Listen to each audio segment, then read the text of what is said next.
siang hari ini, marilah kita bersama-sama mendengarkan tausiah yang akan disampaikan oleh Bapak Kiai Haji Izzuddin Zain selaku pengasuh Pondok Pesantren Bumi Damai Asyifa Pangkal Pinang. Kepada Bapak Ustaz Kiai Haji Izzuddin Zain, disilakan.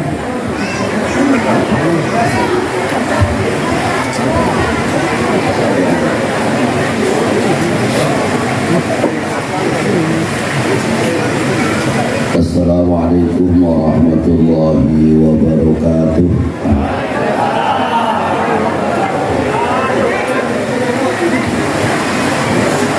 Daun salam, daun keladi.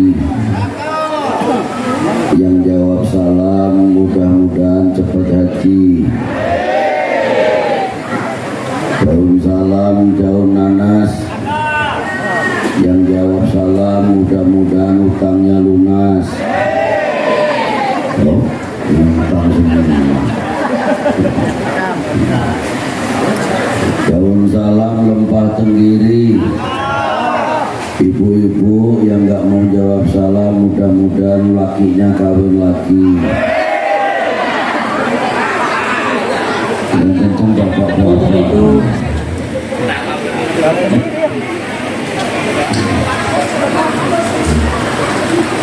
Batu cincin merah delima,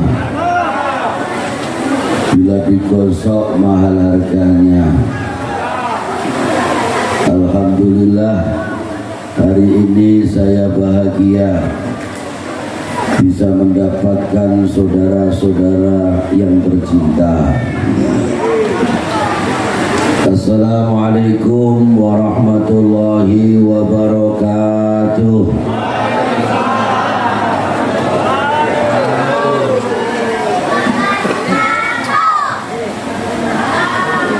Masih sanggup ngaji, Bu? Capek tidak? Capek ya? Lapar? Berarti saya nggak usah lama-lama.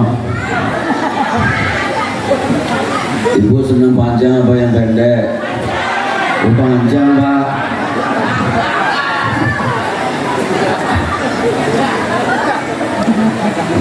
Kalau Bapak senang panjang pendek, Pak? Pendek ya, Bu. Kalau gitu dibagi rata kurang lebih 20 menit, Bu.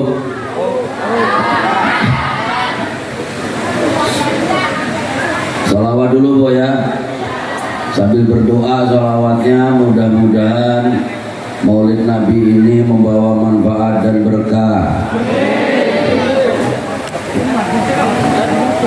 Saya ini kalau di paguyuban Sunda, apalagi ini saya lihat banyak orang Cirebon.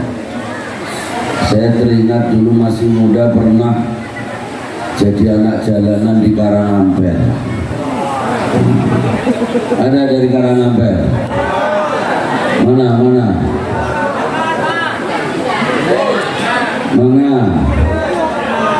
Karangampel, tapi bukan Cangkingan toh.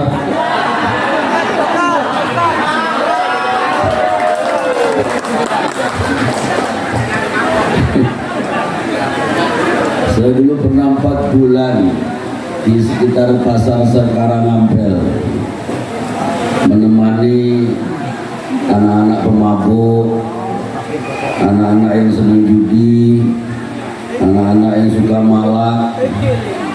Jadi tiap malam tidurnya gelar tikar di depan toko, nemenin mereka sampai 4 bulan.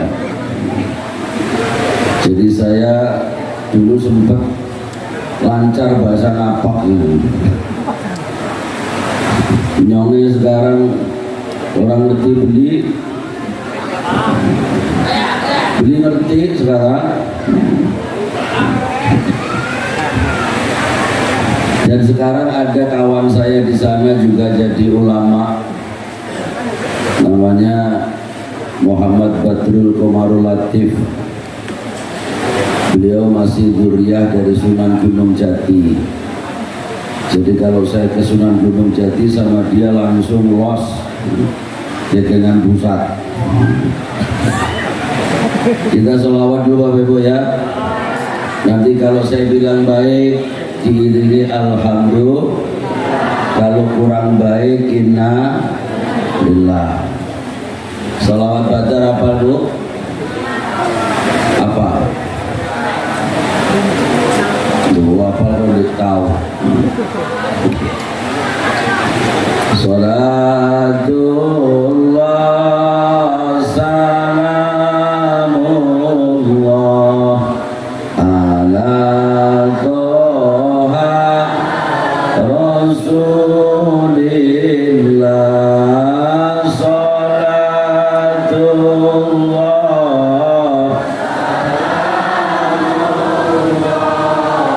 ala yasin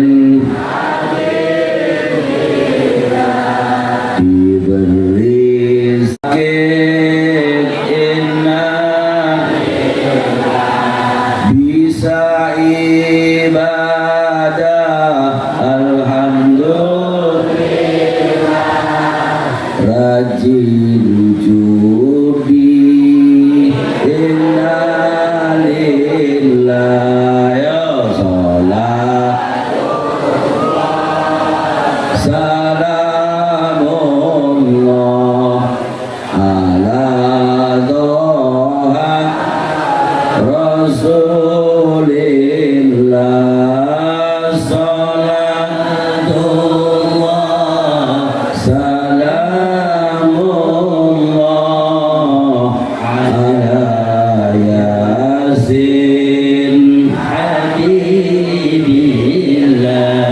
Rizkinya lancar alhamdulillah, banyak utang inna lillah, senang sedekah alhamdulillah, DPR pelit inna lillah. Ya salatullah salamullah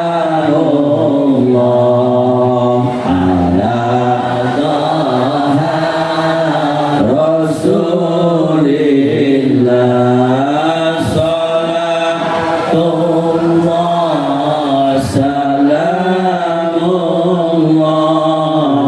ala yasin habibillah.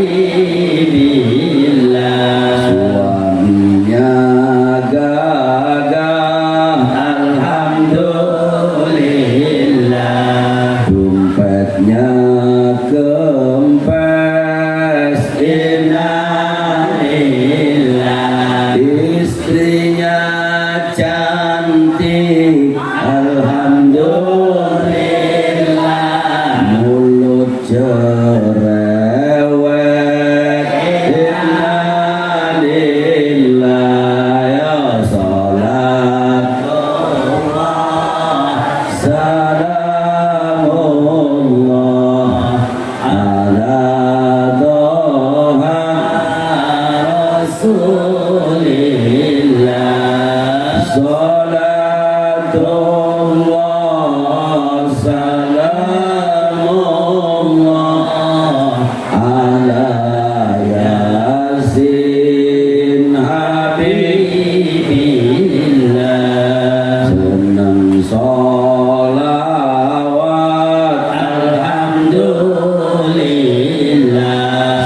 Terima kasih. Mudah-mudahan diterima oleh Allah Subhanahu wa taala. Alhamdulillah. Alhamdulillahilladzi ikhtara Muhammadan nabiyyan wa rasulan syafi'an musyaffa'an li jami'il bashar ila yaumil qiyamah. Asyhadu an la ilaha illallah wahdahu la syarika lah wa asyhadu anna sayyidana Muhammadan abduhu wa rasuluh. Allahumma salli ala sayyidina Muhammad. Allahumma salli ala sayyidina Muhammad wa ala alihi wa ashabihi ajma'in, amma ba'du. Yang saya muliakan para alim ulama, para kiai, setengah kiai, ustadz, syekh. Kalau saya ini masih kelas ustadz. Kata orang kalau ustadz itu istrinya satu, kalau kiai istrinya dua, kalau syekh istrinya tiga. Ya, kalau istrinya banyak itu eyang subur. Mudah-mudahan semua para alim ulama warasatul anbiya senantiasa diberikan kesabaran, diberikan istiqomah, diberikan kesehatan oleh Allah Subhanahu wa taala. Yang saya hormati Sohibul Bait yang ditempati acara pada pagi setengah siang hari ini, Pak Haji Dul Kahar. Dul Kahar itu panggilan, kalau aslinya Abdul Qahar. Abdul Qahar, hambanya Allah yang sangat perkasa. Sesuai namanya Pak Dul Kahar mestinya perkasa. Mana Pak Dul Kahar? Yang mana? Hah?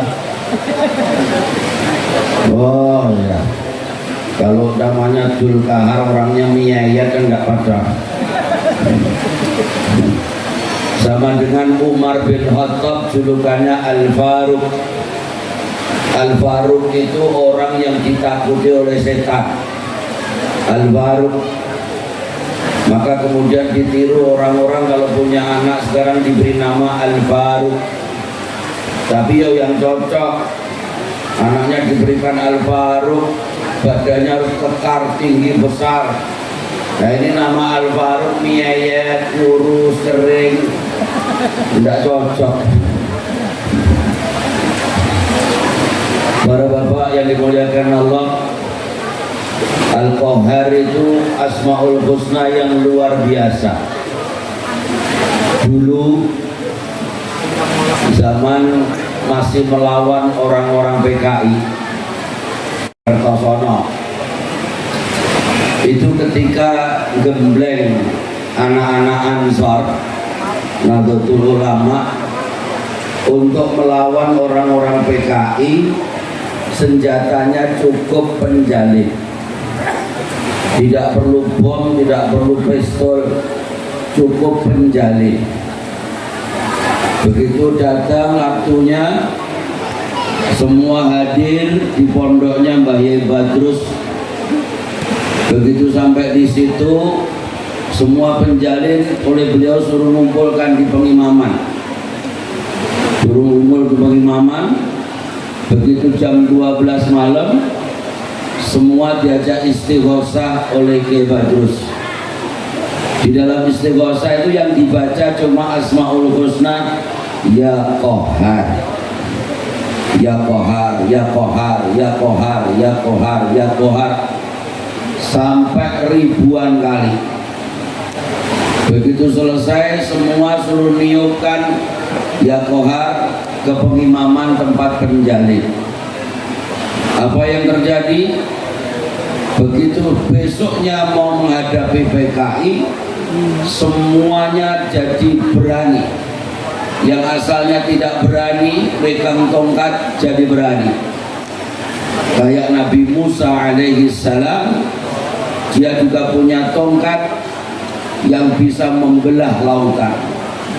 Itu juga begitu, tongkat penjalin itu.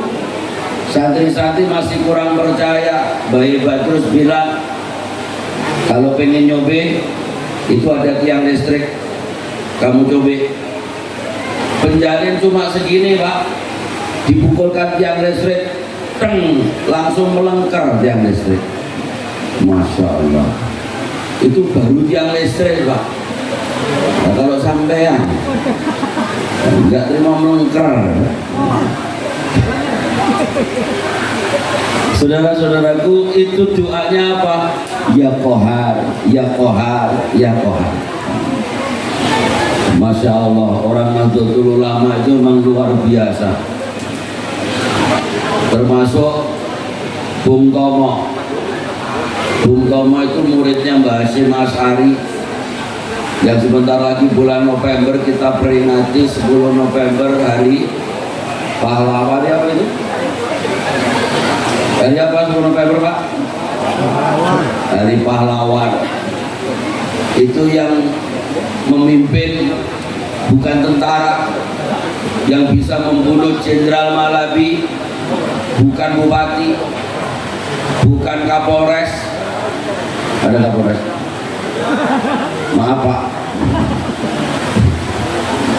Tapi justru yang bisa membunuh Jenderal Malabi adalah santri pondok pesantren. Namanya Bung Tomo. Kok dipanggil Bung? Karena orang Surabaya laki-laki biasa dipanggil Bung, kalau perempuan Neng. Bung Tomo. Beliau pamit Mbah Hasyim Asy'ari, Mbah Yai, sudah saatnya belum kami untuk menyerang orang-orang agresi Belanda dan Inggris? Mbah Hasyim bilang, tunggu, nunggu satu murid saya yang belum datang. Siapa Mbah Yai? Mbah Abbas dari Buntet. Mbah Abbas dari Buntet itu di mana? Cirebon. Nah itu Mbah Abbas ini kalau zaman Rasulullah Umar bin Khattab, makanya beliau pantas dijuluki Al-Faruq. Mbah Abbas begitu kira-kira 2 hari datang, Bung Tomo dipanggil, Tomo, boleh sekarang mulai siap kamu menyerang orang-orang agresi Belanda, tapi tugasmu hanya bagian tentara yang ada di darat. Untuk urusan langit, urusan Mbah Abbas. Akhirnya berangkat Bung Tomo duluan. Mbah Abbas dipanggil, Bas, Yai, kamu bantu Tomo, urusanmu jaga langit. Jaga langit Pak Yai? Iya. Nah, terus senjatanya apa Mbak Hasyim? Ayat kursi. Ayat kursi. Kamu tak ijazahin kayak Mbak Abbas. Ayat kursi dibaca 11 kali 1 nafas. Gak kuat? Ya berarti gak level Mbak Abbas. Ngobos. Tugasnya Mbak Abbas jaga langit. Nanti Bas, kalau ada pesawat, tugasmu itu untuk menjatuhkan pesawat. Siap Mbak Hasyim? Berangkat ke Surabaya. Jadi di Surabaya itu Mbak Abbas gak pernah nengok darat, nengok langit. Asal ada pesawat, ditiup, wah jatuh. Wah, wah, Masya Allah. Itu Mbah Abbas Cirebon luar biasa. Dan itu sampai akhirnya terkenal Orang-orang NU kalau belajar kanuragan ke Cirebon, ke pesantren Buntet. Para bapak yang dimuliakan Allah Subhanahu wa taala. Termasuk yang hebat di Jawa Timur dari Cirebon siapa? Syekh Sulaiman Basyaiban. Pernah dengar Bapak Syekh Sulaiman Basyaiban? Syekh Sulaiman Basyaiban itu putranya Syekh Abdurrahman Basyaiban, cicitnya Syekh Abu Bakar Sayyid Abu Bakar Basyaiban dari Hadramaut. Sayyid Abu Bakar Basyaiban punya putra Syekh Abdurrahman Basyaiban, disuruh berdakwah. Akhirnya beliau berdakwah di Indonesia, sampailah di Cirebon dan diambil menantu oleh Kesultanan Cirebon. Lalu punya anak, satunya Sulaiman, satunya Abdurrahim. Syekh Sulaiman Basyaiban kemudian ditugaskan belajar kepada Sunan Ampel di Surabaya. Kemudian belajar lagi kepada ulama-ulama termasuk Sunan Bonang, termasuk sampai ke Pasuruan. Kemudian di daerah Kanigoro beliau berguru kepada Mbah Yai Soleh Kanigoro. Kemudian mau diambil menantu oleh Mbah Soleh Kanigoro. Tapi saat itu Syekh Sulaiman tidak berani menjawab, karena tugasnya Syekh Sulaiman waktu itu belajar. Maka kalau saya diambil menantu, saya tak izin dulu sama ibu saya, sambil berdakwah mampir-mampir ya. Nah, akhirnya gak balik-balik lama Syekh Sulaiman ini, akhirnya yang diambil menantu duluan oleh Mbah Soleh, yaitu adiknya Syekh Abdurrahim Basyaiban. Para bapak, ibu yang dimuliakan Allah Subhanahu wa taala. Nah, keluarga Syekh Basyaiban itu di samping beliau wali-walinya Allah, juga ulama, juga terkenal mandi saktinya. Suatu saat begitu Syekh Sulaiman sudah menetap di Kanigoro, jadi diambil menantu, dapat adiknya, istri adiknya sendiri. Akhirnya Syekh Sulaiman berdakwah kemana-mana. Saat itu Sultan Agung Mataram dari Solo dengar tentang kehebatan Syekh Sulaiman. Ketika Sultan Agung menantu, lagi mantu, mengawinkan anaknya, diundanglah Syekh Sulaiman Basyaiban untuk pergi ke Solo, ke Keraton Solo, ke Sultan Agung. Sampai di situ oleh Sultan Agung diuji apa benar Syekh Sulaiman ini sakti. Jadi tempat makannya itu disendirikan, agak bareng dengan orang-orang, disiapin sendiri. Kayak misalnya saya tadi di ruangan khusus Syekh Sulaiman dan santri-santrinya. Begitu sampai di situ oleh abdi dalam, Syekh, ini disiapkan tempat oleh Sultan Agung, silakan dinikmati, mudah-mudahan berkenan menikmatinya. Begitu beliau mau menikmati, dibuka tutupnya piring-piring itu, ternyata hidangan yang diberikan Sultan Agung bukan lemper, juga bukan otak-otak, juga bukan somai, juga bukan ketoprak, juga bukan apa Cirebon yang terkenal itu?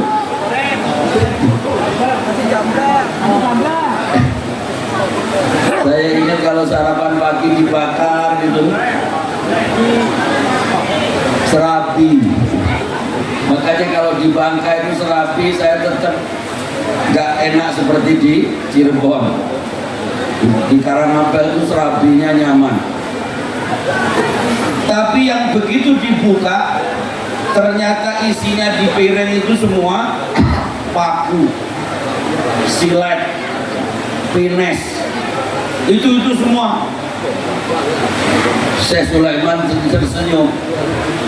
Kata beliau, santri-santri, nih kita dikasih jangan Sultan Agung enak-enak.